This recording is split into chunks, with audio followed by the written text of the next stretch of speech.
é o Dia Internacional da Síndrome de Down. Inclusive essa data, o número 21, está intimamente relacionada a essa síndrome. Então, para que os nossos ouvintes possam saber direitinho o que é a síndrome de Down. Bom dia, doutora. Bom dia a todos os ouvintes. 21 é relacionado à síndrome de Down mesmo, porque o que significa? Down é uma síndrome genética que é a trissomia do cromossomo 21. Então nós temos, em vez de ter 2 pares de cromossomo, nós temos 3. E isso é que acarreta todas as características, sinais e sintomas que a gente encontra na síndrome de Down. Que existe uma variabilidade muito grande na forma como ela ocorre. Isso não é uma doença. As pessoas têm a percepção errada, né? As pessoas confundem, a pessoa com síndrome de Down, ela é doente. Não tem nada a ver isso aí, né, doutora? Não, ela na verdade ela tem uma síndrome genética que traz algumas características a ela. E como todas as outras pessoas, elas podem ter outras doenças, outras patologias. Certo. A criança com síndrome de Down tem uma chance muito maior de ter malformações cardíacas, baixa imunidade, problemas de aprendizagem, atrasos na fala, deficiência auditiva, autismo. Então, são algumas coisas que vêm juntos com a síndrome. Certo, é o que acontece então, né? É o que acontece. Bom, a senhora como neuropediatra, quem faz aí os exames ainda nessa fase intrauterina e tudo mais, que verifica se o feto não chega a fazer desse jeito aí, né? Como é que a medicina diagnostica a síndrome? Tá. A síndrome de Down, ela pode ser inicialmente diagnosticada pelo obstetra durante o segmento do pré-natal. Inclusive, essa é uma das importâncias de se realizar o pré-natal, de fazer o acompanhamento. Por volta da 20ª semana, a gente faz um ultrassom, que é o ginecologista que faz esse ultrassom, chamado de translucência nucal. Certo. E ele me dá uma boa porcentagem de chance de você ter algum problema genético. E síndrome de Down é uma dessas características que é vista dentro deste ultrassom, na realização deste ultrassom. Quando a gente não consegue fazer esse diagnóstico precoce já na 20ª semana de gestação, a gente acaba fazendo o diagnóstico após o nascimento. E aí é o pediatra. Então, o neuropediatra só entra numa 2ª ou 3ª etapa para fazer o acompanhamento do desenvolvimento deste bebê, para indicar as outras terapias que são necessárias. Que é uma criança que a gente sabe que tem uma hipotonia, que tem uma dificuldade para adquirir marcha, adquirir fala, e a gente acaba orientando a família em relação a isso. Eles também precisam de um segmento, além com o neuropediatra, é um segmento multidisciplinar com outras especialidades, médicas e não médicas.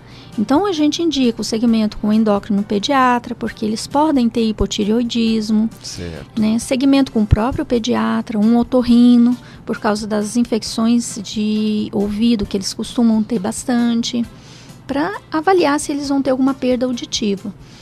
Fora essa parte médica, e o cardiologista, que é importantíssimo, porque eles cursam bastante com problemas cardíacos. Certo. Então, fora essa parte médica, a gente tem a parte não médica, que são fisioterapeutas, terapeutas ocupacionais, fonoaudiólogos, que fazem toda essa abordagem com a criança para que a gente consiga desenvolver suas potencialidades. Certo. E aí, doutora, obviamente quando vocês médicos, né, dão esse diagnóstico para os pais, para a família, é sempre um choque, mas não é o fim da linha, né? Que orientações a senhora dá no consultório para os pais quando a senhora diz que, olha, o filho tem uma síndrome de Down? E quando a gente descobre que o filho tem algum problema e aparece com alguma síndrome ou com algum outro tipo de patologia, a primeira coisa que a gente pensa como mãe, como pais, né, é que, e agora, o que eu vou fazer? Quem eu vou procurar? Certo. Então, primeira coisa, procure o profissional de saúde, procure o médico, pode ser o pediatra ou o neuropediatra, para que ele faça a orientação. A criança com síndrome de Down tem tantas possibilidades e a gente tem descoberto que eles são capazes de muito mais do que aquilo que eles davam antigamente.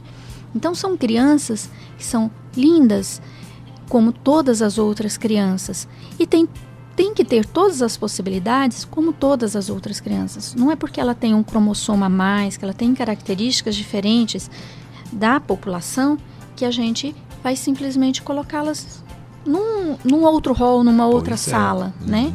Então, são crianças que têm que ter oportunidades de desenvolver suas potencialidades. Eu não sei o quanto ela pode me dar. Certo. Bom, justamente isso que a senhora falou é até a próxima pergunta que eu vou fazer para a senhora. Quer dizer, a criança com síndrome de Down, lógico, tem todos esses cuidados que a senhora acabou de citar, mas pode levar uma vida normal. Até dentro das escolas. As escolas hoje estão recebendo as crianças com síndrome de Down e estão integradas dentro da sala de aula. Essa é uma forma de integração correta, até para mostrar para as crianças que não há diferença entre elas? Sim, é uma forma. Hoje as escolas estão muito mais abertas e realizam um trabalho muito bonito, que é esse trabalho de inclusão. A criança, quando ela é bem recebida e incluída, ela tem uma chance maior de se desenvolver, de aprender a ler e escrever mesmo, que esse é o grande papel da escola. Fora que, quando a gente coloca pessoas diferentes, faz com que a diversidade seja melhor aceita. E é a beleza do ser humano, é a diversidade. Nenhuma criança é igual à outra. E todas trazem consigo um material que pode modificar a outra. E isso a escola é primorosa em realizar, porque ela coloca todo mundo junto. Isto. Né? E isso faz com que elas cresçam. A diversidade faz com que a gente cresça, com que a gente desenvolva. E a criança com síndrome de Down, apesar de precisar de cuidados extras, cuidados especiais, ela tem condição de aprender. E o professor é muito bem capacitado para isso. O que não existe, às vezes, criança, por exemplo, a criança com síndrome de Down, às vezes tem uma dificuldade auditiva e um transtorno de linguagem que fica mais difícil do professor trabalhar. E aí precisa de um suporte adicional de uma equipe multidisciplinar para treinar. Às vezes eu preciso treinar melhor a coordenação motora, porque eles são, é o que a gente chama de hipotonia. Hipotonia significa que ele é muito molinho. Né? E aí isso pode trazer algumas outras dificuldades grafomotoras para escrever e para desenvolver essa área. E aí eu precisaria do terapeuta ocupacional ajudando o professor a desenvolver essa potencialidade dele. Mas isso vale para todas as crianças. Doutora, e também as crianças não fazem muito crianças, né, da idade ali, pelo menos pré-escolar, eles ajudam o coleguinha, ajudam o amiguinho, não tem muito essa... E depois quando cresce, infelizmente, essa questão do bullying é terrível. Mas enquanto nessa fase na pré-escola, eles são amigos, eles ajudam, é um negócio muito bacana. O que a gente observa, Eduardo, é que a criança não é preconceituosa. Quem é preconceituoso é o adulto. Pois é. O adulto que acaba ensinando isso a ela. Agora, as crianças, elas aceitam muito o outro. Né? E a gente consegue fazer essa integração de uma forma muito bonita com a ajuda do professor. Tem escolas aqui em Bauru que são fabulosas e que tem professores que nos ajudam muito no lidar com essa criança na aprendizagem. Né? E a criança pequenininha, ela acaba ajudando o coleguinha, independente de quem ele seja, se ele tem síndrome de Down ou não. E a própria criança com síndrome de Down acaba ajudando muito o outro coleguinha, porque eles desde pequenos são ensinados a serem mais gentis, serem mais educados, né? E no mercado de trabalho, né? A síndrome de Down parece também tem deixado de ser tabu. A gente vê vários profissionais atuando em diversas áreas. Isso aí a senhora acha que mostra que a síndrome não impossibilita uma vida com dignidade para essas pessoas, não é mesmo? O que impossibilita é o nosso preconceito. Tá?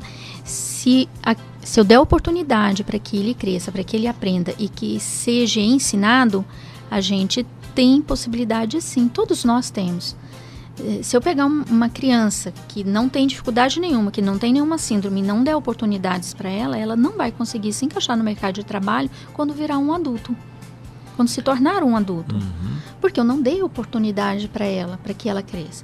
Agora, se eu desde pequeno estimulo um indivíduo, independente do que ele tenha, ele vai ser capaz. Lógico, tem determinadas coisas que acontecem na criança que tem síndrome de Down que às vezes vai tornando mais difícil essa integração. Mas isso não significa que é uma impossibilidade porque ela tem síndrome de Down. Aconteceu naquele indivíduo que tenha síndrome de Down, naquele único, não porque é síndrome de Down. entendeu? Então, coisas acontecem no indivíduo, independente do que ele tenha. Certo. Tá vendo? Bom, e quem convive com essas pessoas, né? Com a síndrome de Down, ela acaba também tendo uma outra visão, né? De que elas são muito especiais, são totalmente capazes para uma série de atividades, para entrar no mercado de trabalho, nas artes, na educação, enfim. A síndrome de Down, ela não impossibilita as pessoas de fazerem as coisas, não é verdade? Não impossibilita, de forma nenhuma. O que eu acho que impossibilita é a gente não dar oportunidade ao indivíduo para que ele cresça e adquira as suas que desenvolva as suas potencialidades, independente do que tem. A gente observa uma outra coisa que é interessante. O filho que nos dá um pouco mais de trabalho, que exige um pouco mais de atenção, a gente acaba dedicando muito mais a ele. E ele fica muito mais amoroso. Que é isso que eles colocam, que a síndrome de Down é uma criança que é amorosa. Sim, todas as crianças que recebem bastante atenção, elas vão ser mais amorosas. Isso acontece mesmo, né? A senhora acha que está mudando um pouquinho a percepção das pessoas em relação à síndrome de Down? Porque essas datas, elas são importantes, né?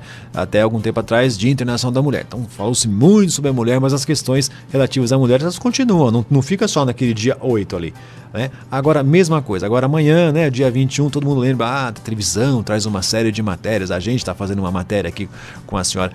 A senhora acredita que a percepção das outras pessoas com a pessoa com síndrome de Down está mudando ou ainda tem um pouco de preconceito? O preconceito existe sim, Eduardo, mas eu acho que isso está mudando. O fato da mídia dar toda essa valorização e levar informação à população sobre o que é e como procurar recursos para que a pessoa com síndrome de Down possa se desenvolver e ser estimulada é importantíssimo.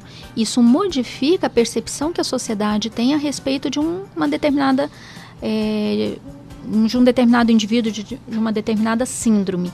Então isso é importante para trazer à população informação e com isso diminuir o preconceito. Eu lembro que a primeira vez que isso surgiu na mídia foi uma novela da Globo que tinha uma criança com síndrome de Down. E aí toda a problemática da inclusão escolar veio à tona, né? E com isso a gente conseguiu lidar a gente já lidava com isso antes, né? Mas houve a população ficou mais atenta, as pessoas ficaram mais amigáveis. Então, a informação é importante em todos os sentidos. Mas tem que tomar cuidado com o tipo de informação que recebe, para que o preconceito, em vez de diminuir, aumente. Tem que incluir, né, doutora? Isso. Nunca excluir, né? Bom, a gente chegando aqui ao finalzinho da nossa entrevista, qual é o recado, então, que a senhora dá para os ouvintes, né? O dia é amanhã, até a gente vai trazendo, Daniel, vamos picotar um pedacinho da entrevista para a gente colocar amanhã também no dia, né, lembra, né? As pessoas com síndrome de Down. Que recado a senhora dá para as pessoas, né? Como que elas podem contribuir para uma melhor compreensão da pessoa com síndrome de Down?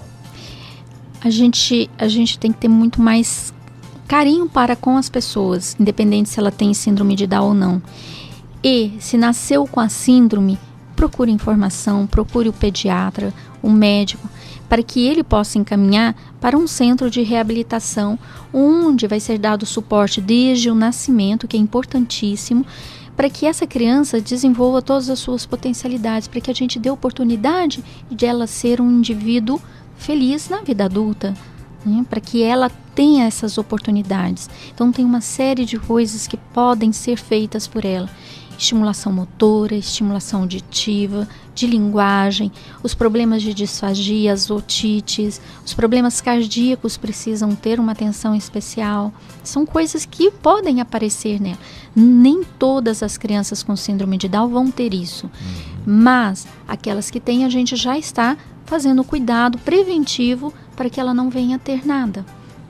Então, procure o profissional, procure o pediatra. O pediatra, eu falo do pediatra porque ele é o que vai cuidar do bebezinho inicialmente. E aí ele estaria encaminhando para a gente, como especialista, subespecialista, para fazer o programa de reabilitação.